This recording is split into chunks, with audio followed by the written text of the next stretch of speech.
Hello friends, कैसे हो आप सब। आज अपनी पीवाईक्यू सीरीज़ स्टार्ट हो रही है जिसमें अपन 2016 टू 2019 तक के सारे पीवाईक्यूज़ कंप्लीट करेंगे और ये सीरीज़ जो है सब्जेक्ट वाइज चलेगी। आज अपन पॉलिटी से स्टार्ट कर रहे हैं। पॉलिटी के जितने भी पीवाईक्यू हैं फ्रॉम 2016 टू 2019 तक सारे पीवाईक्यू अपन इसमें कंप्लीट करेंगे। एंड सेकंड थिंग कि हर सब्जेक्ट की जो वीडियो जो है वो 2 पार्ट में आएगी, पार्ट 1 एंड पार्ट 2। पार्ट 1 में जो हैं वो 4 साल के पीवाईक्यू कंप्लीट कराऊंगा और पार्ट सेकंड में जो है 2022 2023 तक के पीवाईक्यू अपन कंप्लीट करेंगे। इस तरीके से पूरे 8 साल के जितने भी पीवाईक्यू हैं सब्जेक्ट वाइज अपन सारे पीवाईक्यू कंप्लीट करेंगे थ्रू दिस सीरीज़। ठीक है, तो ये सीरीज़ को रिलीजियसली फॉलो करिएगा। इस सीरीज़ से आपको अपने 2024 प्रीलिम्स में बहुत ही बेनिफिट मिलने वाला है। ठीक है, जितने भी अपने पीवाईक्यू हैं सारे के सारे ये सीरीज़ के थ्रू मैं आपको कंप्लीट करवा दूंगा पिछले 8 साल के, जो कि अपने यूपीएससी सीएससी में पूछे गए हैं।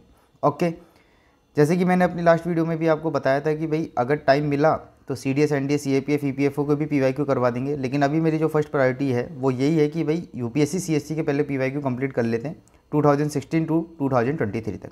ठीक है, पॉलिटी से स्टार्ट हो रहा है।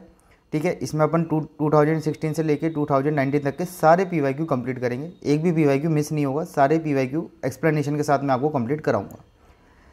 जब भी मैं पीवाईक्यू आपको सॉल्व करा रहा हूँ तो आपको खुद को भी टाइम दूंगा, आप भी सॉल्व करिएगा और आप फिर मैं सॉल्व करूँगा, ये देखिएगा कि आपने किस तरीके से सॉल्व करा और मैंने किस तरीके से इसको सॉल्व किया है। ठीक है, सेकंड थिंग, पेन पेपर लेके बैठिएगा। कुछ चीज़ मैं डिक्टेट करूँगा, कुछ चीज़ मैं एक्सप्लेन करूँगा, उनको नोट डाउन करते हुए चलिएगा। इस सीरीज़ के थ्रू आपको काफ़ी टॉपिक्स का रिवीजन भी होता चलेगा। ठीक है, और इस चीज़ का आपको बहुत अच्छा बेनिफिट देखने को मिलेगा अपने 2024 यूपीएससी सीएससी प्रीलिम्स में। ठीक है, तो please notebook and pen paper लेके बैठिएगा। ठीक है, चीज़ें मैं कुछ इंपॉर्टेंट चीज़ें लिखवाऊंगा जो कि इंपॉर्टेंट है प्रीलिम्स के लिए और वो आपको बहुत हेल्पफुल रहेंगी अपने 26 मई 2024 एग्ज़ाम के लिए। ओके, स्टार्ट करते हैं। पॉलिटी से मैं स्टार्ट कर रहा हूँ। 2016 के पहले मैं पीवाईक्यू ले रहा हूँ जिसमें पहला क्वेश्चन है, पहले आप सॉल्व करिएगा उसके बाद फिर मैं सॉल्व करूँगा। फर्स्ट क्वेश्चन है, ये जो सीरियल नंबर आप देखोगे ये बेसिकली क्वेश्चन पेपर का ही सीरियल नंबर है, ये मैंने नहीं लगाया, ये क्वेश्चन पेपर का ही सीरियल नंबर है। 2016 में का जो पेपर जो था प्रीलिम्स का उसमें पहला ही क्वेश्चन पॉलिटी का पूछा गया था, which of the following statement is are correct. First statement दी है, a bill pending in the Lok Sabha lapses on its prorogation. यहाँ पे वर्ड पे ध्यान दीजिएगा, prorogation. A bill pending in the Rajya Sabha which has not been passed by the Lok Sabha shall not lapse on the dissolution of the Lok Sabha. अब यहाँ पे एक word पे याद रखिएगा, डिसोल्यूशन। ठीक है, इसको सॉल्व करने की आप कोशिश करिए। मैं कुछ चीज़ आपको बताता हूँ पहले। यहाँ पे 3 टर्मिनोलॉजी है, उस चीज़ को पहले समझिए। ठीक है, एक टर्म होता है एडजमेंट। ठीक है, एडजमेंट। एक होता है प्रोरोगेशन। ठीक है, प्रोरोगेशन। एक होता है डिसोल्यूशन, एक होता है डिसोल्यूशन। ठीक है, ये तीनों ही टर्म का क्या मतलब है ये समझिए। ठीक है, प्रोरोगेशन जो होता है that terminate the sitting of the house. ठीक है, प्रोरोगेशन जो होता है द प्रोरोगेशन जो होता है that terminate the session of the house. ठीक है, एडजर्नमेंट जो होता है that terminate the sitting of the house और डिसोल्यूशन जो होता है basically that and the tenure of the house. समझे मेरी बात को। एडजर्नमेंट जो होता है वो बेसिकली सिटिंग ऑफ जो होती है हाउस की उसको टर्मिनेट करता है। और एडजर्नमेंट भी बेसिकली 2 टाइप का होता है, एक होता है एडजर्नमेंट और एक होता है एडजर्नमेंट सिन डाई। जब एडजर्नमेंट हो रहा है तो बेसिकली कोई स्पेसिफिक टाइम पीरियड के लिए जो सिटिंग है उसकी उसको टर्मिनेट किया जा रहा है। एडजर्नमेंट सिन डाई जब हो रहा है इनडेफिनेट टाइम पीरियड के लिए सिटिंग को टर्मिनेट किया जा रहा है। ठीक है, हालांकि ये बेसिक्स का पार्ट है, फिर भी मैं आपको ये बता रहा हूँ ताकि आपका थोड़ा बहुत रिवाइज होता चले। क्वेश्चन से रिलेटेड था, दोनों टर्म थी, अगर दोनों टर्म का अच्छे से क्लियर पता होगा तो इजीली क्वेश्चन को सॉल्व कर लेते हैं। यहाँ पे कर लोगे, एक प्रोरोगेशन एक डिसोल्यूशन। ठीक है, तो एडजर्नमेंट समझ आए कि हम यहाँ पे टर्मिनेट करते हैं सिटिंग ऑफ द हाउस को। ठीक है, एडजर्नमेंट 2 तरह का, adjournment and adjournment sine die. कौन करता है ये जरूर याद रखना, ये क्वेश्चन पहले भी पूछा गया, पूछ भी सकता है। बेसिकली जो एडजर्नमेंट जो करता है वो करता है presiding officer, presiding officer of a house. ठीक है, अब चाहे वो लोकसभा में स्पीकर हो और राज्यसभा में चेयरपर्सन और राज्यसभा हो। ठीक है, इन्हीं के हाथ में रहता है एडजर्नमेंट करना सिटिंग का। ठीक है, इंपॉर्टेंट बात यहाँ पे ये है कि adjustment does not affect the bill और any other business pending before the house. अगर सिटिंग का एडजस्टमेंट हो रहा है तो वहाँ पे बिल पे कुछ भी इफेक्ट नहीं पड़ेगा, ठीक है। प्रोरोगेशन जो होता है वो टर्मिनेशन ऑफ अ सेशन, ठीक है। 3 तरीके के सेशन होते हैं, बजट सेशन हो गया, विंटर सेशन हो गया, मानसून हो गया। किसी भी पर्टिकुलर सेशन को प्रोरोगेट करना है तो उसे कहते हैं प्रोरोगेशन ऑफ अ सेशन। कौन करता है, इंपॉर्टेंट है, ये प्रोरोगेशन की पावर है प्रेसिडेंट, ठीक है। प्रोरोगेशन ऑफ अ सेशन कौन करेगा, प्रेसिडेंट करेंगे, ठीक है। यहाँ पे एक इम्पॉर्टेंट बात ये है कि जब सेशन का प्रोरोगेशन होता है तो किसी भी बिल पे कुछ भी इफेक्ट नहीं पड़ता, लेकिन जो भी नोटिसेस जो हैं that notices lapse on a prorogation and fresh notices have to be given for the next session, ठीक है। तो प्रोरोगेशन में एंड एडजस्टमेंट में बिल्स पे कुछ भी इफेक्ट नहीं पड़ता है, ठीक है। अब थर्ड टर्म आती है वो आती है डिसोल्यूशन। डिसोल्यूशन का सिंपल सा मतलब हो जाता है कि भाई जो प्रेजेंट लोकसभा जो है that can B terminate, ending of the tenure of existing house and a new house continue after the general election held, ठीक है, ठीक है। अब यहाँ पे डिसोल्यूशन का भी एक काफ़ी तरीके से होता है। मान लीजिए कि उनके 5 साल ही कंप्लीट हो गए, ठीक है, तो लोकसभा डिसॉल्व होगी, या फिर प्रेसिडेंट के थ्रू हो गया, या फिर नो कॉन्फिडेंस मोशन पास हो गया। तो डिसोल्यूशन के काफ़ी डिवाइसेस हैं, ठीक है। जब भी डिसोल्यूशन होता है एक चीज़ याद रखिएगा, जितने भी बिल जो हैं वो लैप्स करते हैं, ठीक है, लैप्स करते हैं।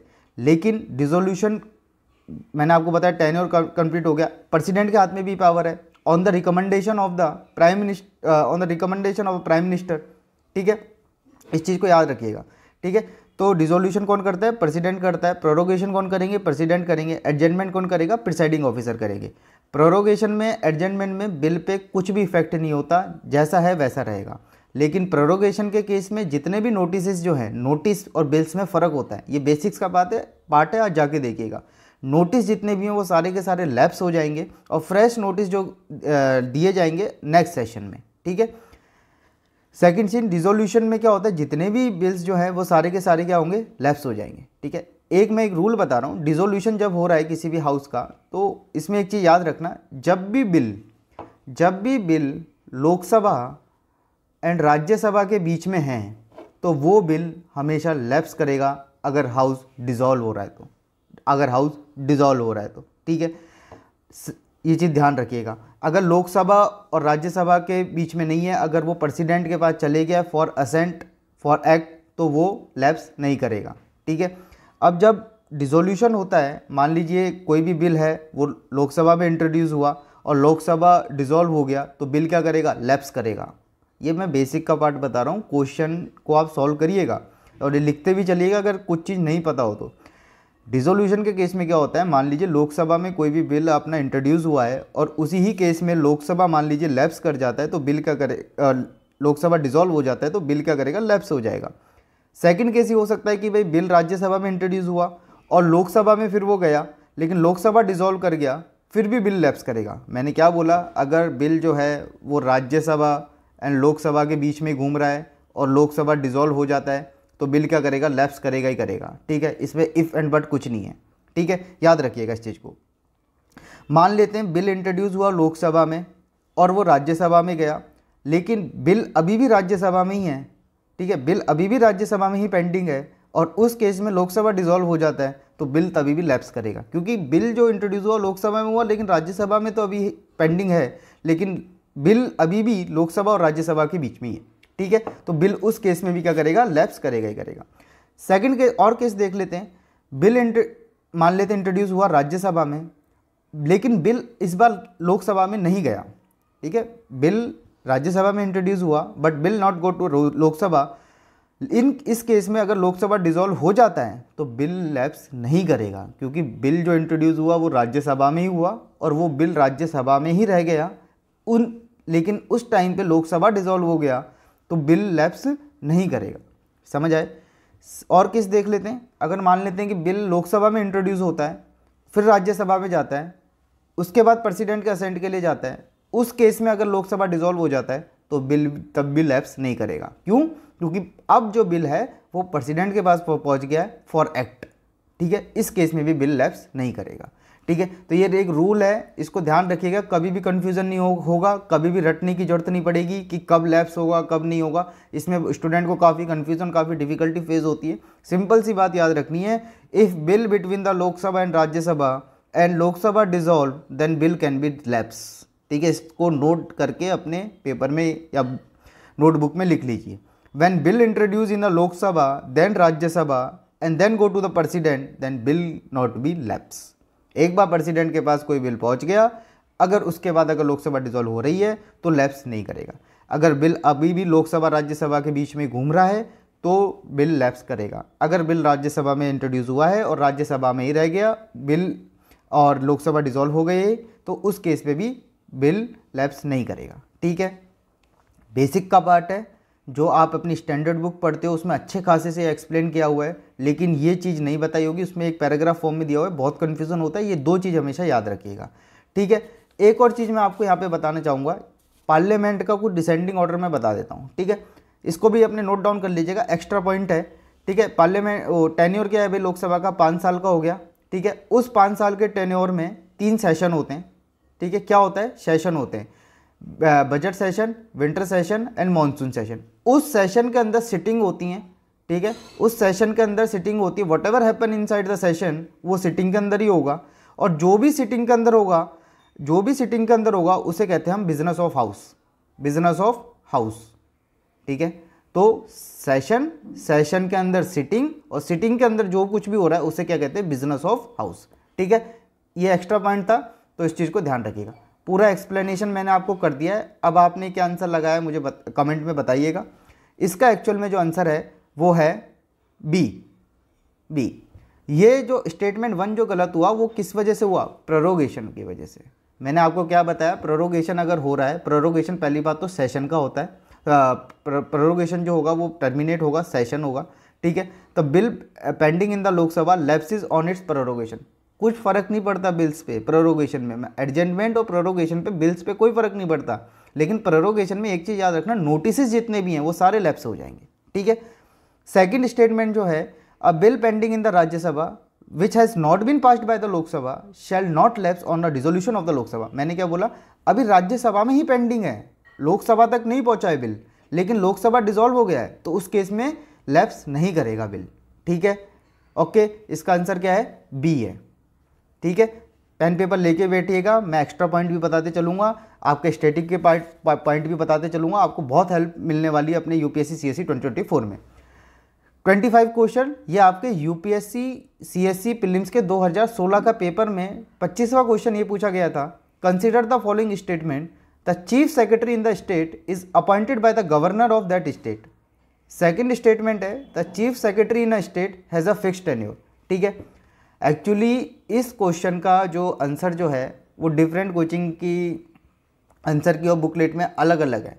मैं यहाँ पे जो भी आंसर प्रोवाइड कर रहा हूँ वो आपके यूपीएससी के आंसर की से यहाँ आंसर प्रोवाइड करवा रहा हूँ। ठीक है, मैं किसी कोचिंग या किसी बुक से ना तो मैं उन पर रिलाई करता ना कुछ, मैं सीधा यूपीएससी की वेबसाइट से जो भी आंसर की उन्होंने डाली है उसी से मैं आपको आंसर यहाँ पे प्रोवाइड करा रहा हूँ और उसी का ही पूरा एक्सप्लेनेशन है। ठीक है, नाउ सेकंड स्टेटमेंट देखिएगा, chief secretary in the state has a fix tenure. Sir ये गलत है, चीफ सेक्रेटरी का कोई फिक्स टेन्योर नहीं होता, लेकिन एआरसी रिपोर्ट के अकॉर्डिंग मिनिमम जो टेन्योर उन्होंने बोला, रिकमेंड किया, वो किया था 3 to 4 ईयर।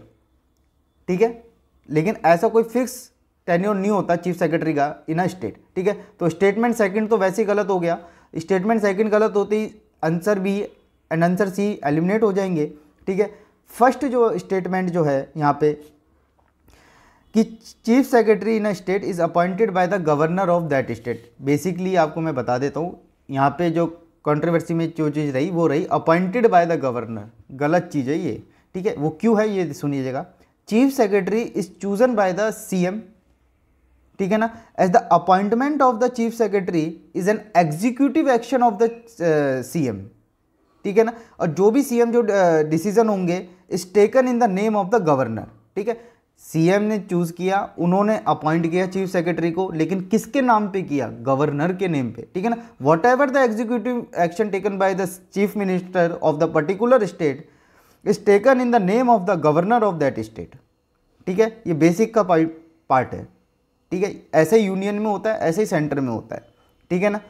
तो इसलिए यहाँ पे अपॉइंटेड बाय द गवर्नर नहीं होगा, अपॉइंटेड बाय द सीएम होगा, ठीक है। यहाँ पे बड़ा कंट्रोवर्सी क्वेश्चन था, लेकिन जो ऑफिशियल आंसर किया उसमें डी था और डी होगा, ठीक है। Chief secretary in the state is appointed by the CM and chosen by the CM and what ever the executive action taken by the chief minister in the name of the governor of that state. Okay, answer क्या होगा इसका, D होगा।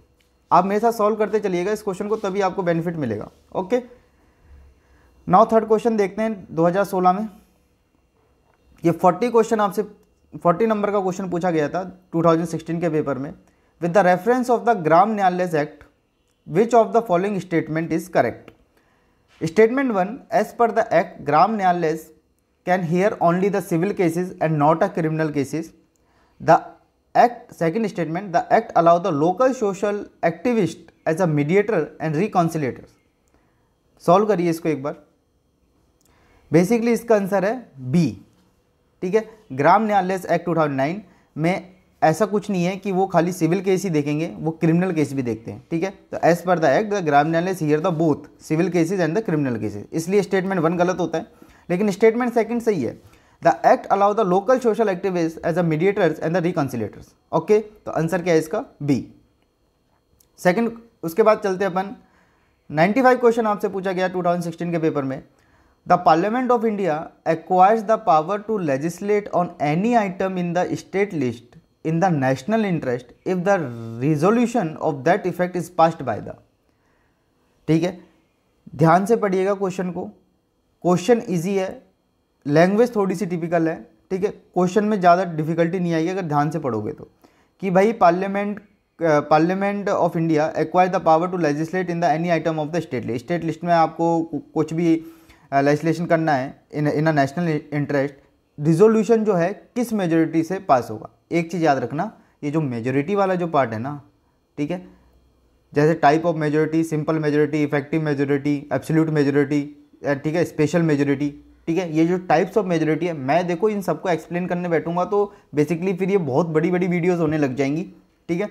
मेरा यहाँ पे motive आपको static को revise कराना नहीं है, मोटिव अपना यह है कि अपन PYQs को, अपन जितना PYQ जो है वो सारे अपन सॉल्व करें और उन PYQs के थ्रू जितना भी स्टैटिक का पार्ट रिवीजन हो सकता है वो करा दें, ठीक है। और इन PYQs को किस तरीके से क्वेश्चन को सॉल्व करना होता है, किस तरीके से पेपर को अटेम्प्ट करना होता है, वो जरूर सीखिएगा, ठीक है, जो कि आपके 2024 UPSC CSC में बहुत काम आने वाला है, ठीक है। तो इसमें बेसिकली रिजोल्यूशन किस मेजोरिटी से पास होगा ये पूछा गया है। पहला स्टेटमेंट है Lok Sabha by the simple majority of its total membership. Second है Lok Sabha by the majority of not less than the 2/3 of its total membership. Rajya Sabha by the simple majority of its total membership. D है Rajya Sabha by the majority of not less than the 2/3 of its member present and voting. बताइए, static का part है pure, majority पढ़ी होंगी, types of majority में बता रखे कौन किस टाइम पे कौन सी मेजोरिटी रिक्वायर होती है। इसका आंसर बेसिकली है D, Rajya Sabha by the majority of not less than the 2/3 of its member present and voting. Okay, now 2016 का लास्ट क्वेश्चन है, consider the following statement, the minimum age prescribes for any person to be a member of the panchayat is 25 year, ठीक है। The panchayat reconstitute after premature dissolution continue only the reminder period. बताइए, बहुत easy question है ये, बिल्कुल basic के part से question पूछा गया है और बहुत इजी क्वेश्चन है, अगर आप इसको थोड़े से भी अच्छे से बेसिक्स पढ़ा होगा तो। इसका आंसर है बी, सॉल्व करिए मेरे साथ ही, ठीक है, क्योंकि जो मिनिमम एज जो है पंचायत के इलेक्शन लड़ने के लिए वो है 21 year, not a 25 year. First thing, अगर panchayat reconstitute after premature dissolution continue only the reminder period, right. मान लीजिए 5 साल का टेन्योर है, अगर किसी भी पंचायत का 3 साल में डिसोल्यूशन हो गया तो जो न्यू पंचायत इलेक्ट होकर आएगी वो 2 साल ही क्या करेगी, अपने ऑफिस को होल्ड करेगी। लेकिन ऐसा लोकसभा में नहीं होता। मान लीजिए लोकसभा जो है वो 5 साल का टेन्योर है, वो 3 साल में डिसॉल्व हो गया, तो अगर न्यू लोकसभा इलेक्ट होकर आएगी तो वो पूरे 5 साल रहेगी, ठीक है। लेकिन पंचायती राज में क्या, लोकल बॉडीज में क्या होता है कि रिमेनिंग पीरियड में ही आप क्या रहोगे, ठीक है। तो the panchayati reconstitute after the premature dissolution continue only the reminder period, but yes, अगर यहाँ पे लोकसभा की बात होती तो ये स्टेटमेंट गलत हो जाता है, क्योंकि लोकसभा में जब न्यू इलेक्शन हेल्ड होते हैं after the dissolution of the Lok Sabha तो वो पूरे 5 साल के लिए ऑफिस होल्ड करते हैं। ओके, नाउ 2017 के क्वेश्चन देखते हैं। ओके, 2017 में बहुत क्वेश्चन पूछे गए पॉलिटी से, ठीक है। 2016 में फिर भी क्वेश्चन कम पूछे गए थे पॉलिटी से, लेकिन 2017 में मैक्सिमम क्वेश्चन जो है पॉलिटी से पूछे गए। ओके, मेरे साथ क्वेश्चन सॉल्व करिएगा। With the reference to the parliament of India consider the following statement. A private member bill is a bill presented by a member of parliament who is not elected but only nominated by the President of India. Second statement, recently the private member bill has been passed in the Parliament of India for the first time in its history. ठीक है, अब आप ये देखिए second statement को पढ़िए कि भाई आज तक जब से इंडिपेंडेंट हुए हैं पहला बार ही ऐसा हुआ है कि प्राइवेट मेंबर बिल जो है वो पास्ड हुआ है पार्लियामेंट में। Recently the private member bill has been passed in the parliament of India for the first time in the history. ऐसा आज तक हुआ ही नहीं पिछले 75 साल में, ठीक है। तो ये स्टेटमेंट देखते ही आपको एलिमिनेट कर देना चाहिए। जैसे ही 2 एलिमिनेट हुआ तो ये तो पता ही ओनली 1 तो नहीं होगा, बोथ 1 2 भी नहीं होगा, ठीक है। अब स्टेटमेंट 1 देखते हैं। देखिए पहली चीज़ तो मेरे से ये समझ लीजिए कि भाई प्राइवेट मेंबर होता क्या है, ठीक है। Any member of Parliament other than the minister, उसे क्या कहेंगे, प्राइवेट मेंबर कहेंगे, ठीक है। Other than any member of the Parliament other than the minister are basically a private member, ठीक है। अब 2 तरीके के बिल होते हैं, एक होता है गवर्नमेंट बिल, एक होता है प्राइवेट बिल, ठीक है। Any member of a parliament other than the minister introduce a bill, उसे ही कहते हैं प्राइवेट मेंबर बिल। मान लीजिए किसी मिनिस्टर ने कोई बिल इंट्रोड्यूस कराया पार्लियामेंट में, उसे कहेंगे गवर्नमेंट बिल। अगर उस मिनिस्टर के अलावा या सारे मिनिस्टरों के अलावा किसी भी मेंबर ऑफ पार्लियामेंट ने बिल को इंट्रोड्यूस कराया उसे कहेंगे private member bill. Okay, simple सा। A private member bill is a bill presented by the member of parliament who is not elected but only are nominated by the president of India. ऐसा कुछ नहीं है, ऐसा कुछ नहीं है। A private member bill is a bill presented by the member of parliament who is not elected but only are nominated. Nominated हो, elected हो, कुछ भी हो, अगर आप मिनिस्टर नहीं हो, अदर देन द मिनिस्टर जो भी बिल इंट्रोड्यूस कराए जा रहे हैं वो प्राइवेट मेंबर बिल होते हैं, ठीक है। तो इस तरीके से इसका आंसर जो होगा वो डी होगा। नाइदर 1 and 2 करेक्ट, ठीक है, कोई भी करेक्ट नहीं है। ये सेकंड स्टेटमेंट में मैं आपको बता देता हूँ एक्स्ट्रा पॉइंट। आज तक इंडिपेंडेंस से लेकर आज तक 14 प्राइवेट मेंबर बिल पास्ड हुए पार्लियामेंट में। 14 private member bill passed in parliament since independence, ठीक है। Now next question, 7th question of our UPSC CSE 2017 paper. Which principle among the following was added to the directive principle of state policy by the 42nd amendment to the constitution? इससे easy question कहीं नहीं मिल सकता। अगर अच्छे से M Laxmikant पढ़ी हो या जो भी स्टैंडर्ड बुक पढ़ रहे हो, सिंपल से ये पूछा है कि भाई कौन से DPSP को ऐड किया गया 42nd अमेंडमेंट एक्ट के थ्रू। सॉल्व करिए इसको, बहुत इजी क्वेश्चन है, डायरेक्ट क्वेश्चन है। इसका आंसर है बेसिकली सी, ठीक है, right to work education and public assistance, ठीक है, right to work education and public assistant. 8th question देखते हैं, which one of the following statement is correct, ठीक है। अब यहाँ पे क्या है ना, ऐसे क्वेश्चनों में जैसे 8th क्वेश्चन जो आपके सामने आया है, इस तरीके के क्वेश्चन 2 3 4 5 मिल ही जाते हैं हर बार एग्जाम में। इसमें हमें अप्रोप्रिएट आंसर देखना होता है, ठीक है ना। ये सारे ऑप्शंस आपको लमसम सेम से लगेंगे, लेकिन यहाँ पे बहुत अप्रोप्रिएट आंसर देखने को मिले, अपन को राइट करना है, ठीक है। Now right are claim of the state against the citizen, आपको ये भी ठीक लग रहा होगा भाई। Right are privileges which are incorporated in the constitution of India, privileges. Right are claim of the citizen against the state, ये भी आपको सही लग रहा होगा। Right are privileges of a few citizen against the many, ये तो वैसे ही गलत कर दोगे, एलिमिनेट कर दोगे भाई। राइट जो है वो फ्यू सिटीजन के लिए अगेंस्ट द मैनी, कुछ सेंस नहीं बनता, ठीक है। अब कन्फ्यूजन जो स्टूडेंट को हुआ था इस क्वेश्चन में वो हुआ था फर्स्ट एंड सी में।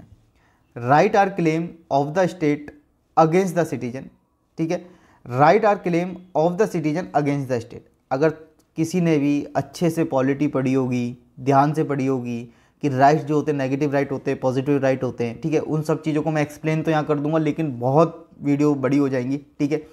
तो अगर ढंग से पढ़ा होगा, तरीके से पढ़ा होगा तो इसका इजीली आंसर कर लोगे। इसका आंसर है C, right are claim of the citizen against the state, ठीक है। Right are claim of the state against the citizen नहीं होता, राइट्स जो होते हैं that were claimed by the citizen against the state.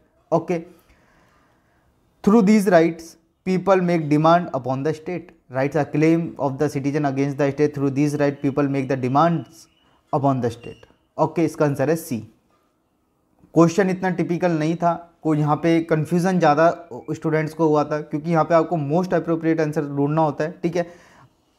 2-3 option same से लगेंगे, लेकिन मोस्ट अप्रोप्रिएट ऑप्शन कौन सा है वो राइट कर मार्क करके आगे बढ़ना है, ठीक है। तो इसमें सी है, right are claim of the citizen against the state, ठीक है। नाउ नेक्स्ट क्वेश्चन, ये इतना इजी क्वेश्चन है, ये इतना इजी क्वेश्चन है 16 कि local self government can the best explain as exercise in federalism, democratic decentralisation, administrative delegation and direct democracy, ठीक है। अब काफ़ी मास्टर ऐसे थे कि भाई वो डायरेक्ट डेमोक्रेसी लगा के आए, क्योंकि उन्होंने कहीं पढ़ लिया भी local self government is example of the direct democracy, ठीक है। लेकिन आप ये तो देखो, local self government can be the best explain, इसका आंसर है basically democratic decentralisation, devolution of power to the local government, ठीक है।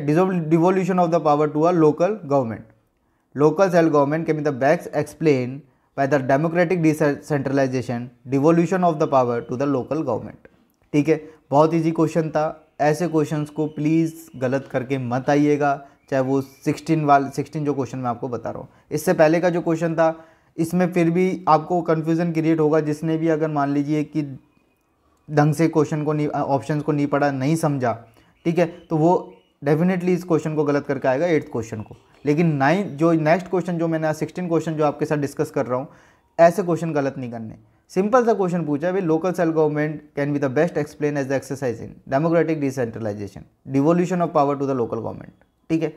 Now next question 17, consider the following statement with the reference of the Constitution of India, the directive principle of the state policy constitute the limitation upon, ठीक है।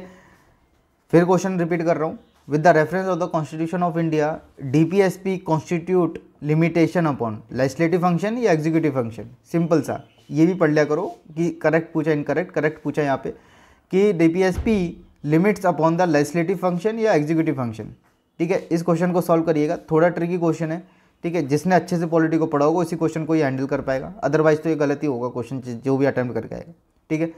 Answer simple सा है D, ठीक है। DPSP ना तो लेजिस्लेटिव फंक्शन को limit करती है ना एग्जीक्यूटिव फंक्शन को लिमिट करती है। DPSP does not constitute limitation upon the legislative and executive function, ठीक है भाई। आपके DPSP जो 36 से लेके 51 आर्टिकल तक दिए हुए हैं, पार्ट 4 में दिए हुए हैं, ये सब अब बेसिक है, ये तो पता ही होगा, ठीक है। लेकिन but legislative and executive function को रिपीट कौन करते हैं? फंडामेंटल राइट्स, ठीक है। और वो किस तरीके से करते हैं? वो काफ़ी तरीके हैं, ठीक है।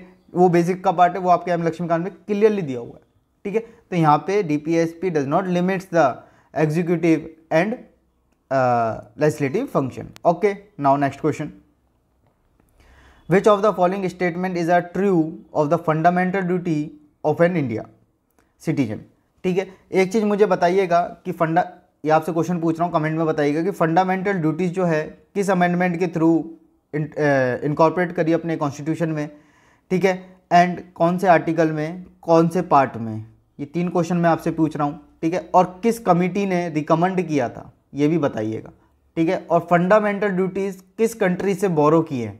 जितने भी फंडामेंटल ड्यूटी से क्वेश्चन पूछे जा सकते हैं या पूछे गए, मैंने सारे के सारे आपसे पूछ लिए, ठीक है। ये सारे क्वेश्चंस का मुझे कमेंट में जवाब दे देना, यहीं से घूम फिर के फंडामेंटल ड्यूटी से क्वेश्चन बनेगा, ठीक है। एक और चीज़ बता देना कि प्रेजेंट में ओरिजिनल में फंडामेंटल ड्यूटीज़ कितनी थी और प्रेजेंट में फंडामेंटल ड्यूटीज़ कितनी है, और जो भी ऐड हुई है तो वो किस अमेंडमेंट के थ्रू हुई है, ठीक है। यही 6-7 क्वेश्चन पूछे जाएंगे फंडामेंटल ड्यूटी से।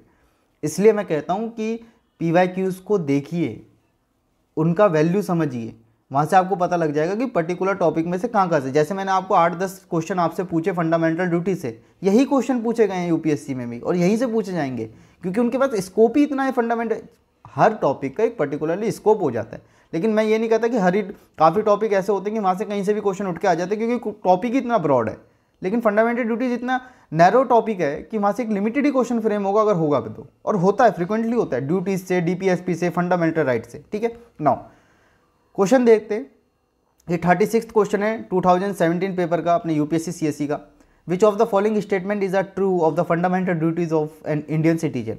पहला स्टेटमेंट है a legislative process has been provided to enforce this duty. Second statement है they are correlative to a legal duties. ठीक है, क्वेश्चन को सॉल्व करिए एक बार, आप कोशिश करिए। A legislative process has been provided to enforce this duty. Sir इसमें अगर फंडामेंटल ड्यूटीज़ को इन्फोर्स कराना है, कोई भी लेजिस्लेटिव प्रोसेस कोई रिक्वायरमेंट नहीं होती है।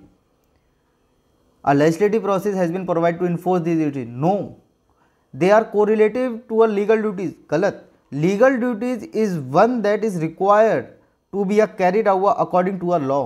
There is a no correlation between the legal duties and the fundamental duties, both are different.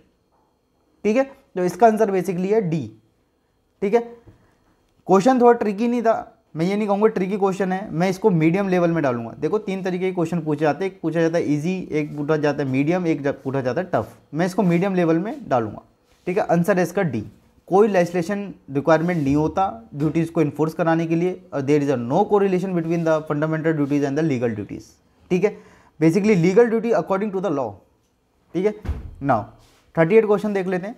ये 38 क्वेश्चन अपने यूपीएससी सीएससी 2017 के पेपर का है।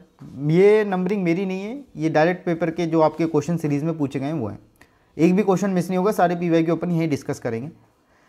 Which one of the following objective is not embodied in the preamble of the Constitution of India? मतलब इससे easy question कुछ नहीं आ सकता यूपीएससी में। सिंपल सा बात पूछिए, लिबर्टी। अगर ध्यान से देखोगे, सिंपल सी बात पूछिए कि प्रियम्बल में लिबर्टी वर्ड दिया हुआ है। अब वो लिबर्टी में किस तरीके की लिबर्टी है दी गई है प्रियम्बल में, ये पूछा गया है। ठीक है, और इसमें नॉट पूछा गया है, कौन सा नहीं है। ऑप्शन देखो, liberty of thought, economic liberty, liberty of expression and liberty of belief. Solve करिए इसको एक बार। बेसिकली इसका आंसर है बी, इकोनॉमिक लिबर्टी। सिंपल सा प्रियम्बल में दिया हुआ है liberty of thought, expression, belief, faith and worship. Liberty of economy कहीं भी नहीं दिया हुआ प्रियम्बल में। जब लिबर्टी वर्ड यूज किया, साथ में लिखा हुआ है लिबर्टी थॉट की है, एक्सप्रेशन की है, बिलीफ की है, फेथ की है, वर्शिप की है। ठीक है, इसलिए मैं कहता हूं एनसीईआरटी की इंपॉर्टेंस, सीधा एनसीईआरटी से क्वेश्चन है ये। ठीक है, सीधा सीधा। और ये मोस्टली स्टूडेंट क्वेश्चन को गलत करके आए थे, इतना इजी क्वेश्चन था। क्यों? क्योंकि उन्हें लगा कि इकोनॉमिक लिबर्टी भाई पूछा है उसने सीधा कि प्रियम्बल में बताइए आप कि लिबर्टी ऑफ थॉट है, एक्सप्रेशन है, बिलीफ है, फेथ है, वर्शिप है। 5 तरीके का ही दिया गया है वहाँ पे। ठीक है, इसलिए कहता हूँ बेसिक्स को स्किप नहीं करने हैं किसी भी सब्जेक्ट में, किसी भी लेवल में, चाहे पेपर पास है चाहे पेपर दूर है। बेसिक्स का मतलब बेसिक्स, जब तक फाउंडेशन स्ट्रॉन्ग बिल्ट नहीं होगा ये पेपर नहीं निकलेगा। मैं हर बार कहता रहा हूँ, इस चीज़ को ध्यान रखिए। ठीक है, 46 क्वेश्चन की बात करते हैं। The main advantage of the parliamentary form of the government is that. अब ये क्वेश्चन बेसिकली मीडियम में डालूंगा मैं इसको। ठीक है, अगर किसी ने भी स्टैंडर्ड बुक पढ़ी होगी ढंग से, क्वेश्चन को ईजिली हैंडल कर लेगा। ये पूछ रहा है कि main advantage of the parliamentary form of the government is that.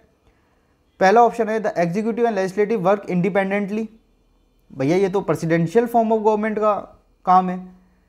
B, it provide the continuity of policy and is more efficient. Wrong, there is a no continuity in the policy in a parliamentary form of government and there is a more efficient. No, the executive remain responsible to the legislature. D option पूछा है the head of the government can not change without the election, that can be change. ठीक है, याद रखिएगा इसका answer जो है वो है सी। जो बेसिक फीचर जो है parliamentary form of government, basically the executive remain responsible to the legislator, the executive is accountable to the legislature.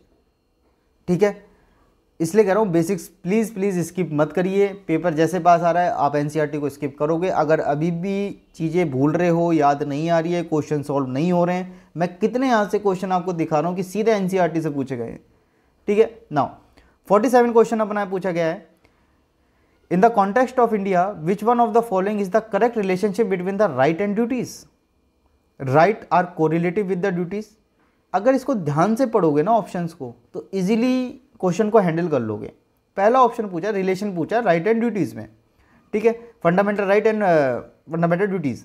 Rights are correlate with the duties. Right are personal and has independent of society और duties. Rights are important for the advancement of the personality of the citizen. क्यों duties नहीं होती क्या? Duties are also important for the advancement of the personality of the citizen. Statement गलत है ये सीधा, इसलिए कह रहा हूँ थोड़ा ध्यान से पढ़िएगा वहाँ पे ऑप्शंस को। कम से भी कम नहीं तो 7, 8, 10 क्वेश्चन ऐसे आएंगे जो आप अगर स्टेटमेंट्स को, क्वेश्चन को ध्यान से पढ़ लोगे तो वो सही कर लोगे, ठीक है। इसलिए मैं कहता हूँ, क्योंकि यूपीएससी क्या करता है, कम से भी कम नहीं तो 10 से 12 क्वेश्चन ऐसे डालेगा जहाँ पे आपको अप्रोप्रिएट आंसर देखना पड़ेगा। 2-3 ऑप्शन में फंसाएगा ही फंसाएगा, बिल्कुल ऐसा लगेगा बिल्कुल एक जैसे है, ठीक है। वहाँ पे अपन को बिल्कुल अप्रोप्रिएट आंसर ढूंढना है। डी ऑप्शन पूछा है, duties are important for the stability of the state. ऐसा कुछ नहीं है, ठीक है। पहला स्टेटमेंट देखिए, rights are correlate with the duties. अगर आप फंडामेंटल राइट्स को एंजॉय कर रहे हो तो आपकी कुछ ड्यूटीज़ भी बनती है। राइट टू फ्रीडम है ना, तो उसके साथ आपकी सर्टेन ड्यूटीज़ भी हैं, इसलिए इसका आंसर है A, rights are correlate with the duties. Okay, now 48 question, the mind of the makers of the constitution of India is reflect in which of the following. इससे इजी क्वेश्चन कभी पूछा नहीं गया होगा मेरे हिसाब से तो आज तक। मतलब the mind of the maker of the constitution of India is reflect in which of the following. ऐसा क्वेश्चन गलत नहीं करने प्लीज़। अगर ये ऐसे टाइप के क्वेश्चंस को अगर आप गलत कर रहे हो ना, मैं सही बता रहा हूँ, आप रेस से बाहर हो पहले ही, आप रेस से पहले ही बाहर हो अगर इस टाइप के क्वेश्चन गलत हो रहे हैं तो। सिंपल सा आंसर है प्रियम्बल, ठीक है। अब मुझे बता देना कि ऑब्जेक्टिव रिजोल्यूशन कब पास हुआ था, किसने किया था, ठीक है। बेसिक कैप पे प्रियम्बल का वही है ऑब्जेक्टिव रिजोल्यूशन, ठीक है। ये मैं आपसे जो क्वेश्चन पूछ रहा हूँ ना, इनको कमेंट में आंसर दीजिएगा, इससे आपका रिवीजन भी होगा और आपको भी ये पता लगेगा कि आपको कितना याद है और कितना भूल रहे हो आप, ठीक है। नाउ 50th क्वेश्चन को सॉल्व करते हैं। The parliament of India exercise control over the function of the council of minister through adjournment motion, question hour, supplementary question. Select the correct answer using the code given below. बताइए भैया इसको कि भाई parliament of India exercise control over the function of the council of minister, ठीक है। Parliament के पास certain devices होते हैं that can be control over the council of minister, ठीक है ना। Parliament have the certain devices to control over the minister. अब कौन कौन सा है इसमें से बताइए। अब यहाँ पे पता है स्टूडेंट को जो कन्फ्यूज़न जो हुआ था वो बेसिकली हुआ था इसमें कि एडजमेंट मोशन होगा कि नहीं होगा। क्वेश्चन अवर है जी, ठीक है जी होगा, सप्लीमेंट्री को क्वेश्चन है जी होगा। सेकंड और थर्ड या तो स्टेटमेंट बी लगा के आए होंगे या डी लगा के आए होंगे, और जो भी स्टूडेंट डी लगा के आया है उसका आंसर राइट था, क्योंकि तीनों ही डिवाइसेस हैं to control over the council of minister by the parliament. Okay, now 57th question, for election to the Lok Sabha a nominated paper can be filed by. अब ये क्वेश्चन थोड़ा सा मीडियम टाइप का है, अगर देखोगे इसको दूसरे नज़रिए से तो टफ लगेगा, टफ नहीं है। थोड़े से ऑप्शंस को कंसंट्रेशन के साथ पढ़ना। Anyone residing in India, second option, a resident of the constituency from which the election is to be contested. C option, any citizen of India whose name appear in the electoral roll of the constituency. D option, any citizen of India. क्या भाई 10 साल का बच्चा भी लोकसभा का nomination paper file कर सकता है क्या? एनी सिटीजन ऑफ इंडिया वैसे गलत कर दोगे।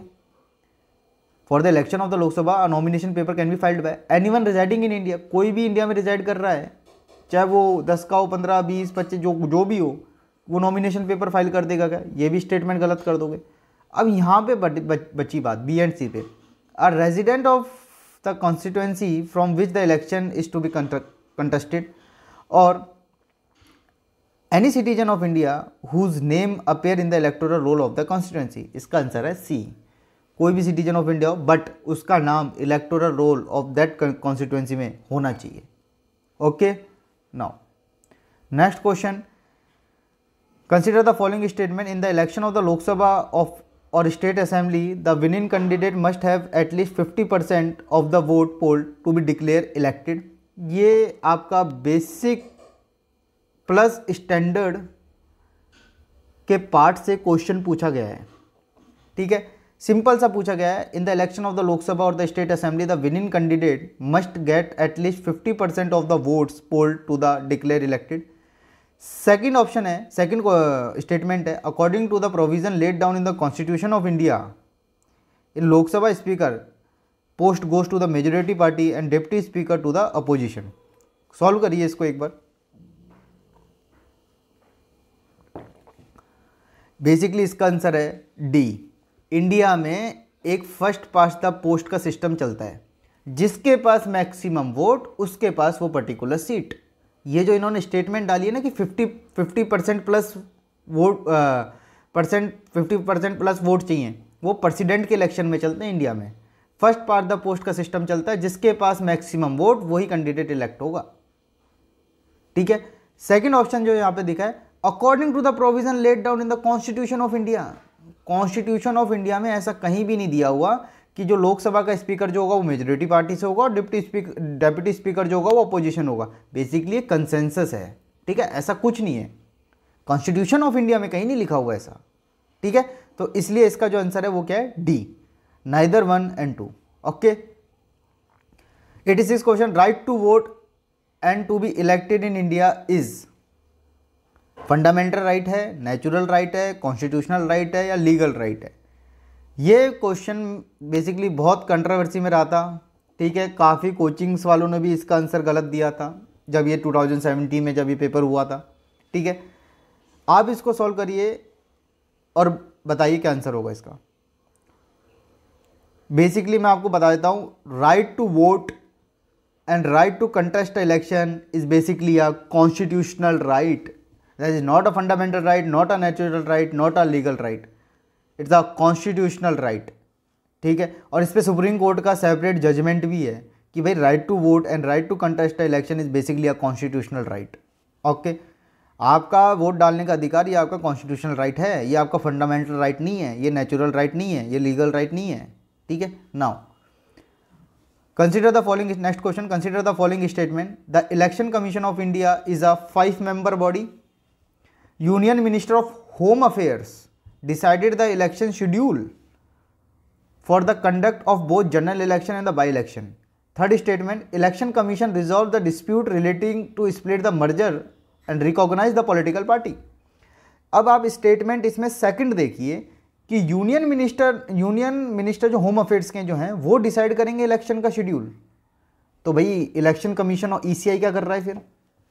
आप थोड़ा सा अपना कॉमन सेंस लगाइए पेपर में कि home affair, union minister of home affair decide करेंगे इलेक्शन शेड्यूल, तो फिर ईसीआई को क्यों ईसीआई क्यों बनाई है आपने फिर बॉडी?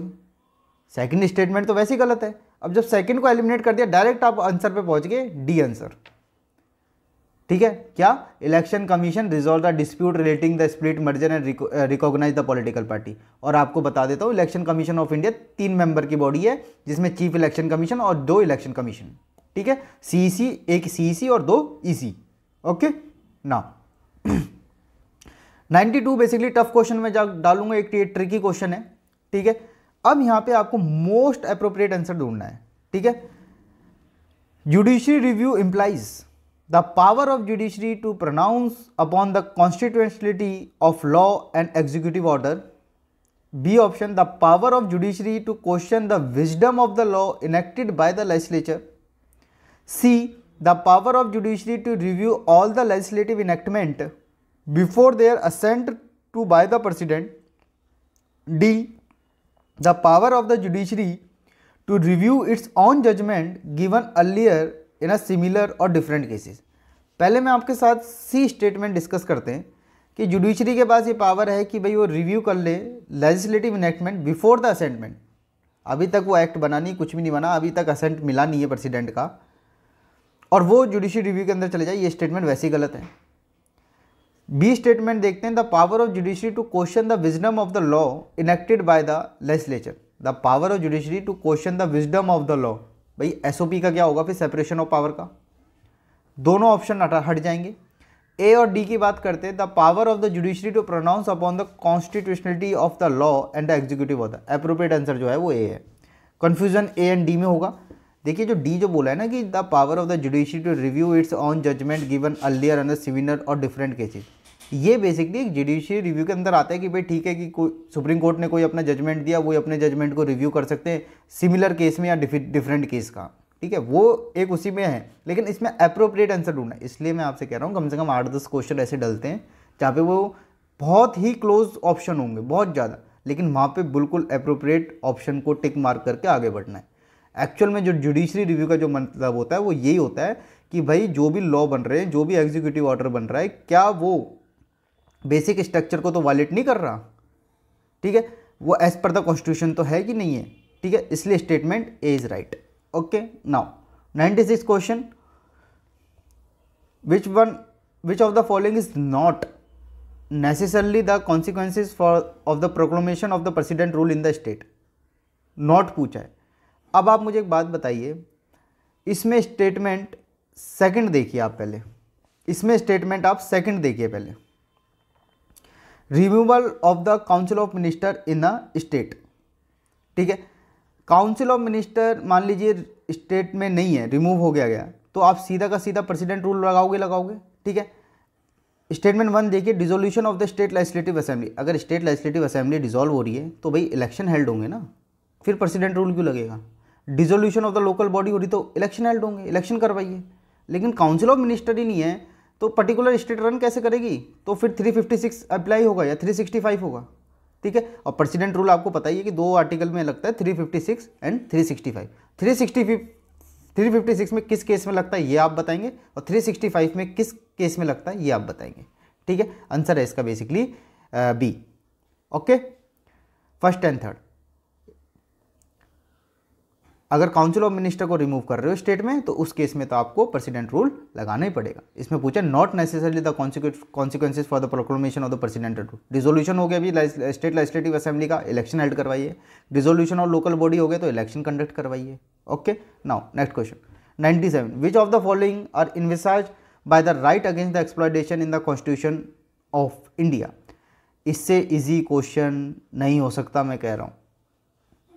इस क्वेश्चन को गलत करके आ रहे हो, मतलब बहुत बड़ा ब्लंडर है।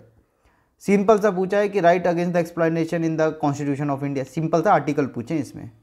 ठीक है, prohibition of trafficking in human being and force labour, abolition of the untouchability, protection of the interest of minority, prohibition of the employment children in the factories and mines. Answer बताइए इसका। Answer है इसका C. ये जो prohibition of traffic in human being and force labour basically article 23 है। Prohibition of employment of children in a factories and mine basically article 24 है। ठीक है, ये अवॉलिशन ऑफ अनटचेबिलिटी आप बताइए कौन सा आर्टिकल है। Protection of the interest of the minority आप बताइए कौन सा आर्टिकल में दिया हुआ है। ठीक है, आंसर है इसका C. 99 question of our UPSC CSE 2017 question paper. Out of the following statement choose the one that bring out the principle underline the cabinet form of the government. बताइए, थोड़ा ट्रिकी क्वेश्चन है। An arrangement for the minimizing first statement, an arrangement for minimizing the criticism against the government whose responsibility are complex and hard to carry out the satisfactory of all. Second statement है a mechanism for speeding up the activity of the government whose responsibility are increasing day by day. C option है a mechanism of the parliamentary democracy for ensuring the collective responsibility of the government to the people. D option है a device for strengthening the head of the government whose hold over the people is in the state of decline. Answer बताइए इसका। यहाँ पे आपको most appropriate answer ढूंढना पड़ेगा, काफ़ी आपको क्लोजली ऑप्शन दिए हुए हैं इसमें। बेसिकली इसका आंसर है सी। ठीक है, इसमें ये पूछा गया है what is the principle underlining feature of the cabinet form of the government, the mechanism of parliamentary democracy for ensuring the collective responsibility of the government to the people. ठीक है ना, मैंने आपको क्या बताया था कि जो basic feature of the parliamentary of the government क्या है, executive is responsible for the legislature और इनडायरेक्टली टू द पीपल, यही है ना। उसके बाद यही तो ऑप्शन में बोला है इन्होंने, घुमा फिरा के वही बात बोली, the mechanism of the parliamentary democracy for ensuring collective responsibility of the government to the people. ठीक है, now next question, which one of the following is not a feature of the Indian federalism. बताइए भाई, सीधा static का part से question पूछा गया है, एम लक्ष्मीकांत में डायरेक्टली दिया हुआ है ये चीज़ें, अगर ढंग से पढ़ा हो तो। पहला ऑप्शन है there is an independent judiciary in India. ठीक है भाई, ये वाला जो फीचर है ये तो फेडरलिज्म का ही फीचर है, क्योंकि भाई स्टेट की अपनी जुडिशरी हाई कोर्ट है, अपने सुप्रीम कोर्ट है सेंटर का। Power have been clearly divided between the centre and state, ये तो बेसिक फीचर ऑफ फेडरलिज्म है, there is power divided between the centre and state. आपसे क्वेश्चन है किस शेड्यूल में दिया हुआ है, ये मुझे कमेंट में बताइएगा। Concurrent list, centre union list, state list किस शेड्यूल में दी हुई है। सी ऑप्शन बताइए, the federating unit have been given unequal representation in the Rajya Sabha, ये भी बिल्कुल फेडरल का फीचर है। ठीक है, it is a result of the agreement among the federating unit, no, there is no agreement between the state, वो US में है, अपने यहाँ नहीं है ऐसा, ठीक है। आंसर क्या है, डी है। ओके, नाउ 2018 के क्वेश्चन चालू करते हैं। 17 में बहुत क्वेश्चन पॉलिटी से पूछे गए थे, सारे के सारे क्वेश्चन मैंने आपके साथ डिस्कस करा दिए, एक भी क्वेश्चन मिस नहीं है कोई से भी ईयर का, और आगे भी नहीं करेंगे, ठीक है। पहला क्वेश्चन देखते हैं, consider the following statement, in the first Lok Sabha the single largest party in the opposition was the Swatantra party, ठीक है भाई। सेकेंड इन्होंने बोला, in the Lok Sabha the leader of the opposition was recognise for the first time in 1969। Third statement, in the Lok Sabha, if a party does not have a minimum of 75 member, its leader cannot be recognized as the leader of opposition। Mostly student का ये question गलत हुआ था, और वो गलत हुआ था स्टेटमेंट 1 और स्टेटमेंट 3 के चक्कर में, ठीक है। मैं इसको थोड़ा सा मीडियम टू टफ के लेवल में डालूंगा। पहला ऑप्शन ये बोला कि भाई पहली लोकसभा में जो सिंगल लार्जेस्ट अपोजिशन पार्टी थी वो स्वतंत्र पार्टी थी, नहीं, वो सीपीआई थी, कम्युनिस्ट पार्टी ऑफ इंडिया, ठीक है। डी ऑप्शन जो है, in the Lok Sabha if the party does not have the minimum 75 member, its leader can not be recognise as the leader of opposition, गलत है। एक्चुअली लीडर ऑफ अपोजिशन बनना होता है तो आपको क्या होता है, 10% of total stand of the house की सीट होनी चाहिए आपके पास, और 10% जो अभी प्रेजेंट लोकसभा का होता है वो होता है 55 सीट, 75 मेंबर नहीं चाहिए, 55 मेंबर चाहिए अगर लीडर ऑफ अपोजिशन बनना है तो, ठीक है। इसलिए ऑप्शन 3 गलत, ऑप्शन 1 गलत, बचा क्या, second, leader of opposition recognise first time in 1969, that's right, true, ठीक है। बट कॉन्स्टिट्यूशनली स्टैट्यूटरी इसको दिया गया 1977 में, रिकॉग्नाइज तो 69 में कर दिया था, लेकिन एक्चुअल में हुआ 1977 में। Okay, now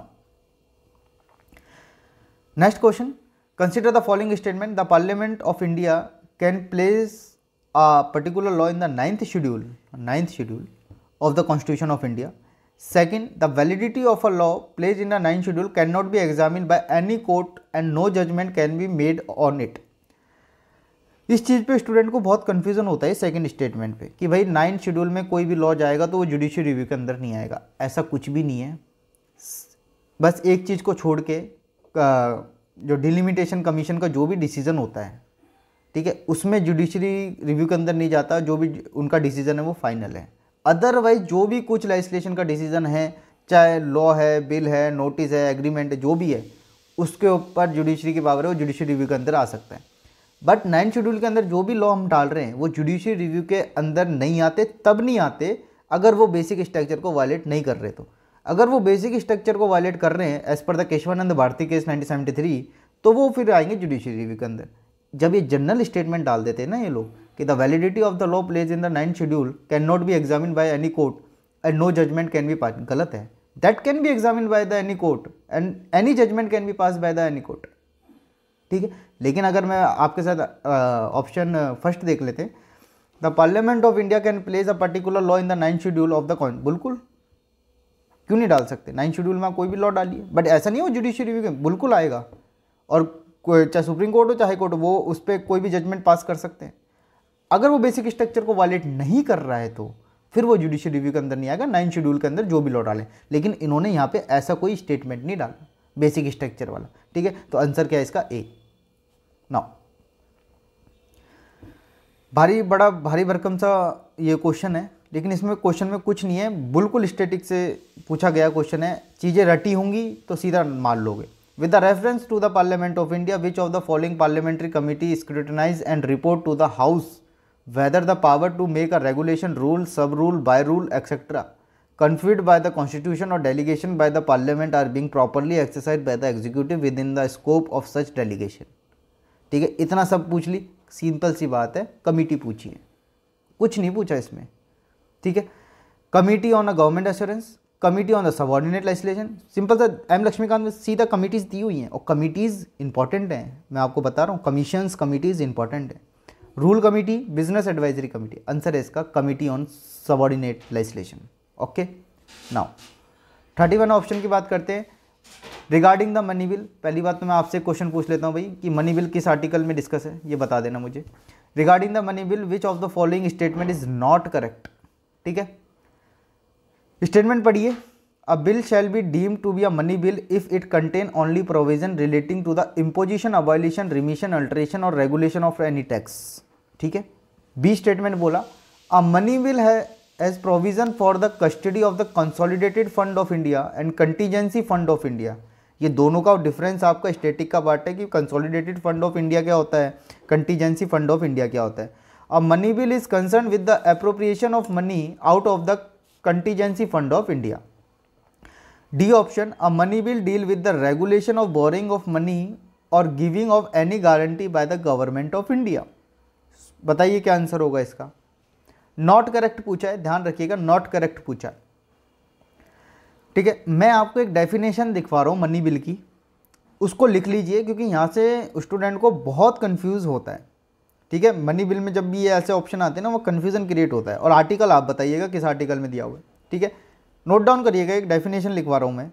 a bill is said to be a money bill, a bill is said to be a money bill if it only contain provision related to taxation, borrowing of money by the government, expenditure from और receipt to the consolidated fund of India and contingency fund of India and the appropriation of money out of consolidated fund of India.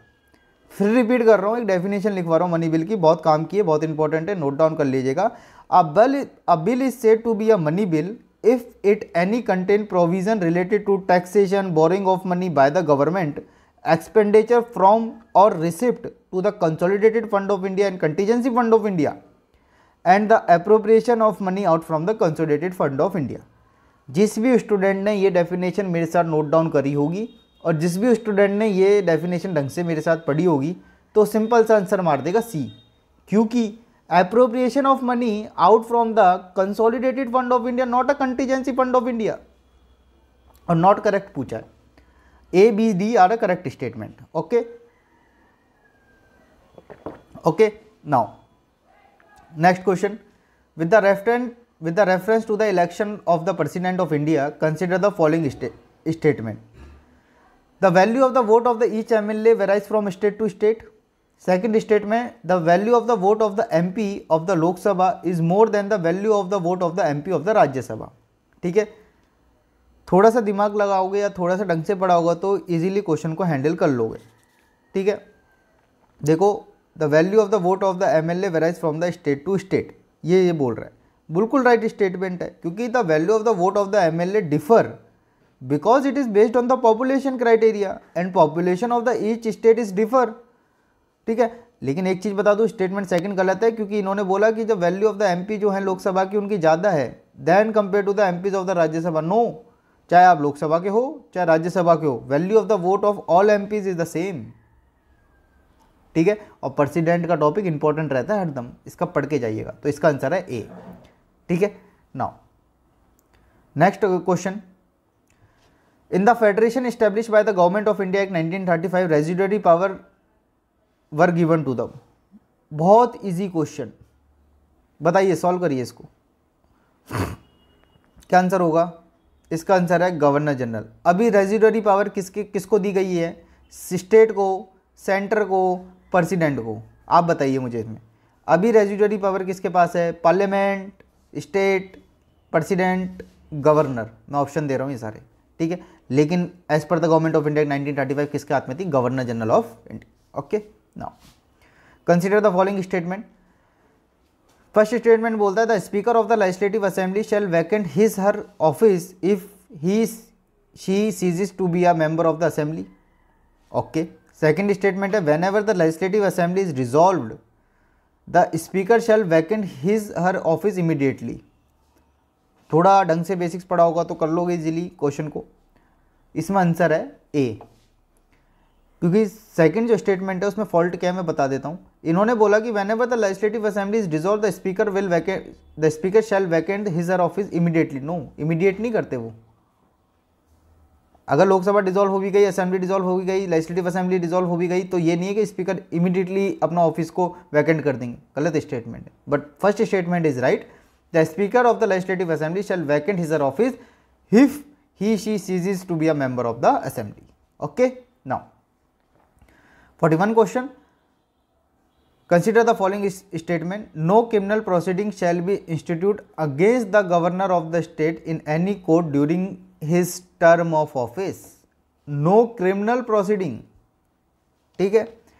Second, the emolument and allowances of the governor of the state shall not be diminish during the is term of office. बहुत easy question है, बहुत basic, बहुत common sense का question है कि भाई governor जब अपने टेन्योर के टाइम पे उनके ऊपर कोई भी क्रिमिनल प्रोसीडिंग नहीं हो सकती। सेकंड, इन्होंने बोला कि उनके टर्म ऑफ ऑफिस के टाइम पे आप कोई भी एमेंडमेंट और अलाउंसेस को क्या है आप डिमिनिश नहीं कर सकते। Yes, both statement is right, answer is C, simple. ऐसे क्वेश्चन को स्किप नहीं करने, ऐसे क्वेश्चन को गलत नहीं करने, ठीक है, याद रखिए इन चीज़ों को। Which of the following are regarding as the main feature of the rule of law. थोड़ा ट्रिकी क्वेश्चन है, टफ क्वेश्चन में डालूंगा। अगर बेसिक क्लियर होगा और थोड़ा कॉमन सेंस का यूज़ होगा एग्जाम हॉल में तो इजीली क्वेश्चन को हैंडल कर लिया होगा। रूल ऑफ लॉ पूछा है, main feature of the rule of law क्या है बताइए, आंसर सॉल्व करिए, कोशिश करिए। इसका आंसर है basically C, limitation of powers, equality before the law, rule of law, constitution is supreme, not a parliament is supreme, not a judiciary is supreme in India, constitution is supreme, and the rule of law, basically a main feature of the rule of law, limitation of the power of a government, limiting the power of the government, equality before the law, liberty and civil right. But third option थोड़ा सा ध्यान से देखेंगे तो क्या दिया हुआ है, people responsible to the government, vague statement. Okay, answer क्या है, सी।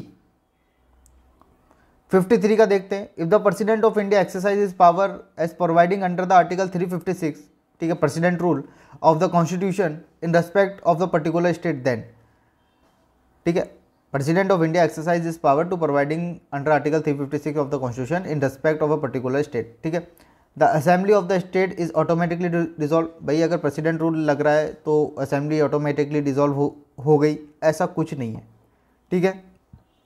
असेंबली रहती है, ऐसा नहीं कि प्रेसिडेंट रूल लग गया तो असेंबली डिसॉल्व होगी, no. The power of the legislature of that state shall be exercise by under an authority of the parliament, या यूनिटरी इन नेचर। सारी पावर जितनी भी स्टेट की किसके अंदर में आ जाती है, पार्लियामेंट मीन सेंटर के अंदर में, जैसे पर 356 अप्लाई हुआ। Article 19 is suspended in that state, no, no article 19 suspended in that state. The president can make a law relating to the state, no, no, parliament can make the law in a particular state, ठीक है। Answer क्या है भाई, 53 का B. Next question, बहुत भारी भरकम ये मतलब क्वेश्चन डाला है और कुछ नहीं है इस क्वेश्चन में, सही बता रहा हूँ, कुछ नहीं है, ध्यान से पढ़ना थोड़ा सा। Right to privacy to is protected as an intrinsic part of the right to life and personal liberty. Which of the following of the constitution of India correctly appropriate imply the above statement. भाई article 21 simple सा ये तो कहता है right to life and personal liberty, part 3 of the constitution. Answer क्या है, सी, simple, ठीक है। ओके, नाउ 2019 का क्वेश्चन देख लेते हैं हम, ठीक है। आज अपन 2016 से लेकर 19 तक के क्वेश्चन को सॉल्व करा रहा। इसमें जो 46 क्वेश्चन जो पूछा गया 2019 के क्वेश्चन पेपर में वो पॉलिटी से पूछा गया था। 1 to 45 तक पॉलिटी में क्वेश्चन नहीं थे, सीधा 46 क्वेश्चन आया था इसमें। Consider the following statement. First statement, the motion to impeach a judge of a Supreme Court of India cannot be rejected by the Supreme Court of the cannot be rejected by the Speaker of the Lok Sabha as per the Judge Inquiry Act 1968, ठीक है। Second thing, the second statement, the constitution of India define and given a detail of what constitutes impacity and proved misbehaving of the judge of the Supreme Court of India. Third statement, the detail of the process of impeachment of the judge of the Supreme Court of India are given in the Judge Inquiry Act 1968, ठीक है। Basic का part है, direct M Laxmikant का question पूछा गया है। Fourth statement, if the motion of the impeachment of the जज is taken up for voting, the law required the motion to be backed by each house of the parliament and supporting by the majority of the total membership of that house and by not less than the 2/3 of the total member of that house presenting and voting। मैं आपसे फिर repeat कर रहा हूँ, types of majority please पढ़ लीजिएगा। Special majority, effective majority, absolute majority, simple majority, और कौन सी मेजोरिटी कब लगती है, प्लीज़ इनको पूछ लीजिएगा, क्योंकि यहाँ से फ्रीक्वेंटली क्वेश्चन पूछे जाते हैं हर साल।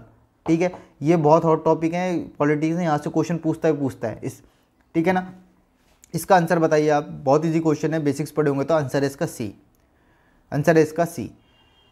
अगर जज के इम्पीचमेंट का मोशन अगर पास हुआ है तो सुबह स्पीकर के पास ऐसी कोई भी पावर नहीं कि भाई वो रिजेक्ट कर दे, वो रिजेक्ट भी कर सकता है, वो एक्सेप्ट भी कर सकता है। ठीक है, the constitution of India define, no this constitution में कहीं भी ऐसा डिफाइन नहीं है और कहीं भी डिटेल में नहीं दिया हुआ कि incapacity and prove the misbehaviour of the जज, नो। ठीक है, लेकिन थर्ड एंड फोर्थ स्टेटमेंट बिल्कुल सही है। ओके, आंसर क्या है इसका सी। 47 question, the 9th schedule was introduce in the constitution of India during the prime ministership of, बताइए इसका आंसर, इजी क्वेश्चन है, बताइए। आंसर है इसका जवाहरलाल नेहरू, आंसर है इसका जवाहरलाल नेहरू। ठीक है, 9th शेड्यूल कब इंट्रोड्यूस हुआ था, जब प्राइम मिनिस्टर कौन थे उस टाइम, जो जवाहरलाल नेहरू। ओके, बहुत इजी क्वेश्चन था। Consider the following statement, the parliament prevention end of disqualification act 1955 exempt several posts from disqualification on the ground of office of profit. Second statement, the above mentioned act was amended 5 times. Third statement, the term office of profit is well defined in the Constitution of India. Actual में office of profit कहीं भी constitution में define नहीं है। In the constitution of India बोला है, कहीं भी ऑफिस एंड प्रॉफिट कहीं भी डिफाइन नहीं है कॉन्स्टिट्यूशन में। जैसे मैंने आपको ऊपर अभी बताया था, अपने ये 46 के क्वेश्चन में मैंने आपको बताया था कि ये जो incapacity and proved misbehaviour of the जज जो है वो कॉन्स्टिट्यूशन में डिफाइन है, नहीं है। ठीक है, ये इन चीज़ों को ध्यान रखिए। ये बिटवीन द लाइंस में जो आप, मैं कहता हूँ ना, बिटवीन द लाइंस पढ़ा करो, समझा करो चीज़ों को, वही है। रटने से, नोवेल की तरह पढ़ने से बुक्स को मतलब नहीं निकलेगा, चीज़ों को समझना पड़ेगा। ठीक है, ऑफिस ऑफ प्रॉफिट कहीं भी डिफाइन नहीं है कॉन्स्टिट्यूशन में। और जब थर्ड स्टेटमेंट जैसे निकालोगे, एलिमिनेशन के थ्रू आंसर कर लोगे, आंसर क्या होगा 1। ठीक है, ओके। नाउ 50 के बात करते हैं। Under which schedule of the constitution of India can be transfer of tribal land to private parties for mining be declare a null and void. Simple सी बात है कि ट्राइबल लैंड को प्राइवेट पार्टी में किस शेड्यूल के अंदर दिया गया है। ठीक है, बहुत इजी क्वेश्चन है, आपको पता ही है कि 5th एंड 6th शेड्यूल किससे रिलेट करते हैं, ट्राइबल से। तो कौन क्या आंसर होगा इसमें, बी, 5th का बी, 5th शेड्यूल। 53 क्वेश्चन देखते हैं। With the reference to the legislative assembly of the state in India consider the following statement, the governor make a customary address to a member of the house at the commencement of the first session of the year. Second, when the state legislature does not have a rule on a particular matter, it following the Lok Sabha rule on that matter. Second statement में थोड़ी सी दिक्कत आएगी students को, लेकिन first statement तो आपको देखते ही पता लग जाएगा कि भाई ये तो सही है। Governor make a customary and address to a member of that house at the commencement of the first session of the year. जैसा कि सेंटर में भी ऐसा ही होता है, वो प्रेसिडेंट करते हैं, यहाँ पे गवर्नर करते हैं। स्टेटमेंट सेकंड भी सही है। बेसिकली इसका आंसर क्या है, सी, 53 का C. Okay, 56 question, which article of the constitution of India safeguard one right to marry the person of one choice. बहुत कॉन्ट्रोवर्सी क्वेश्चन था ये 2019 का, कि भाई which article of the constitution of India safeguard one right to marry. Right to marry किस article के अंदर आएगा, सिंपल सा क्वेश्चन है, कुछ नहीं है, आर्टिकल 21 इसका आंसर है। आर्टिकल 21 क्या कहता है, protection of life and personal liberty, उसी के अंदर तो राइट टू मैरी आएगा। थोड़ा सा कॉमन सेंस लगाइए, थोड़ा सा दिमाग लगाइए। स्टूडेंट क्या करके आए मोस्टली, आर्टिकल 19 नहीं है, article 21, protection of life and personal liberty. Okay, now 66 की बात करते हैं। Which one of the following suggested that the governor should be an eminent person from outside the state and should be a detached figure without intense political links or should not have take a part in political in the recent past। देखो ये बिल्कुल static के part का question है, इसमें कुछ समझाने का कुछ ऐसा है नहीं। सीधी कमिटी कमीशन में हरदम बोलता है, ऊपर से भी ARC की जितने भी रिकमेंडेशन है देख लीजिएगा, जितने भी कमिटीज़ है उनको याद करके जाइए, कमीशंस को याद करके जाइए। पूरा पैराग्राफ ये पूछा है कौन से कमीशन में दिया हुआ है या कौन सी कमेटी में दिया बताया, इसका आंसर है बेसिकली सी, सरकारिया कमीशन। सरकारिया कमीशन 1983, और ये सरकारिया कमीशन तो वैसे ही बहुत इंपॉर्टेंट है, इसके जितने भी प्रोविज़न है वो सारे के सारे आप देख के जाइए, जिसकी जितनी भी रिकमेंडेशंस हैं वो सारी की सारी पढ़ के जाइएगा। ओके नाउ, काफ़ी बार ये कमीशन कमिटीज़ क्या है ना, ये सीक्वेंस में भी लगवा लेते हैं, कौन पहले आया था, कौन बाद में आया था, किसने क्या रिकमेंडेशन दिया था, किसकी मानी गई थी, किसकी नहीं, ये सब क्वेश्चन पूछ लेते हैं लोग। ठीक है, तो इनको स्किप नहीं करना है, इनको पढ़ के जाना है, जो भी आप स्टैंडर्ड बुक फॉलो कर रहे हो। ठीक है, नाउ 81st क्वेश्चन 2019 पेपर का, with the reference to the constitution of India consider the following statement. No high court shall have the jurisdiction to declare any central law to be a constitutionally invalid. Second statement, an amendment to the Constitution of India cannot be called into the question by the Supreme Court of India। क्या answer होगा, जरा इसको solve करिए, थोड़ा इसको मैं tough और hard में डालूंगा इस क्वेश्चन को। पहला स्टेटमेंट बोला है, no high court shall have the jurisdiction to declare any central law to be a constitutionally invalid. क्यों नहीं है भाई? कोई भी हाई कोर्ट ये जुरिडिक्शन का दे सकता है, किसी भी सेंट्रल लॉ को कॉन्स्टिट्यूशनली इनवैलिड दे सकता है। Yes, no high court shall have the jurisdiction to declare any central law to be constitutionally invalid, गलत स्टेटमेंट है ये। सेकंड है, an amendment to the constitution of India can not be called into the question by the supreme court of India. क्यों नहीं भाई? मैंने क्या बोला, जो आपका सुप्रीम कोर्ट के अंदर आपका जो डिलिमिटेशन कमीशन की जो भी डिसीजन है उसको छोड़ के और 9th शेड्यूल में जो लॉ आप डाल रहे हो, और वो लॉ अगर बेसिक स्ट्रक्चर को वायलेट नहीं कर रहे हैं, इन दो चीज़ को छोड़ के सारी चीज़ सुप्रीम कोर्ट रिव्यू कर सकता है। क्योंकि कॉन्स्टिट्यूशनलिटी ऑफ द लॉ देखना बहुत ज़रूरी है, क्योंकि रूल ऑफ लॉ है, कॉन्स्टिट्यूशन इज सुप्रीम, यह आपका बेसिक्स ऑफ पॉलिटी का पार्ट है। ठीक है, इसलिए सेकेंड स्टेटमेंट भी गलत है कि भाई an amendment of the constitution of India cannot be called into the question by the Supreme Court of India। wrong, तो आंसर क्या होगा? डी। ओके, नाउ सारे क्वेश्चन सॉल्व कर लिए हैं फ्रॉम 2016 से लेके 2019 तक के सारे एक एक क्वेश्चन PYQ सॉल्व हो चुके हैं। ठीक है, इस सीरीज़ को रेगुलर बेसिस पे देखिए, इस सीरीज़ को रिलीजियसली फॉलो करिए, बहुत अच्छा बेनिफिट मिलेगा। और जो भी चीज़ मैंने डिक्टेट करवाई है, जो भी चीज़ मैंने लिखवाई है, उनको प्लीज़ नोट डाउन करिएगा। ठीक है, स्टैटिक का भी पार्ट रिवाइज होता जाएगा और कुछ नई चीज़ आपको सीखने को मिलेगी। ठीक है, पेपर को किस तरीके से अटेम्प्ट करना है, क्वेश्चन को किस तरीके से हैंडल करना है। ठीक है, मैंने ये भी बताया काफ़ी क्वेश्चन में कौन सा मीडियम है, कौन सा टफ है, कौन सा स्किप करना है, कौन सा छोड़ना है। ठीक है, इसलिए आज थोड़ा बहुत रियलाइज़ हुआ होगा कि भाई बेसिक्स का क्या इंपॉर्टेंस है, NCERT का क्या इंपॉर्टेंट है। ठीक है, आगे की वीडियो में और भी रियलाइजेशन होगा कि भाई NCERT स्किप नहीं करनी, पढ़नी है। मैं आपसे फिर बोल रहा हूँ, जोर दे रहा हूँ उस चीज़ पे, प्लीज़ स्किप मत करिए, बेसिक फाउंडेशन को बिल्टअप करिए, उसको और स्ट्रॉन्ग बनाइए। ठीक है, क्योंकि प्रीलिम्स का जो पेपर है वो आपके बेसिक जितने ज़्यादा स्ट्रॉन्ग होंगे उतना ही ज़्यादा निकलने के चांसेस ज़्यादा होंगे। ठीक है, ओके। एंड इसका जो पार्ट 2 जो है, पार्ट 2 जो है अपने पॉलिटी वाले पार्ट का, जो पार्ट 2 जो है, या तो वो कल रिलीज़ हो जाएगा, नहीं तो डे आफ्टर टुमारो डेफिनेटली हो जाएगा। ओके, एंड प्लीज़ वीडियोस को शेयर करिए, चैनल को सब्सक्राइब करिए, ताकि और भी स्टूडेंट को बेनिफिट मिले। देखो, चीज़ें ये सब करने में काफ़ी मेहनत लगती है, काफ़ी टाइम लगता है, और आप लोगों को इतना फिल्टर चीज़ एक जगह ही प्रोवाइड करवा रहे हैं, सब्जेक्ट वाइज में प्रोवाइड करवा रहा हूँ। ठीक है, ताकि और भी स्टूडेंट को बेनिफिट मिले। इसको जितना हो सकता है उतना शेयर करिए, चैनल को सब्सक्राइब करिए। ओके, और कुछ भी चेंजेस चाहिए अगर आपको कि भाई इस तरीके से दे दो या इस तरीके से करवा दो, तो मुझे कमेंट में डाल देना, तो उस पर मैं थोड़ा बहुत देख के अगर ऐसा हो पाएगा, फिजिबल होगा, तो मैं उस तरीके से आगे चीज़ों को प्रोसीड करूँगा। Okay, thank you and have a good day, bye.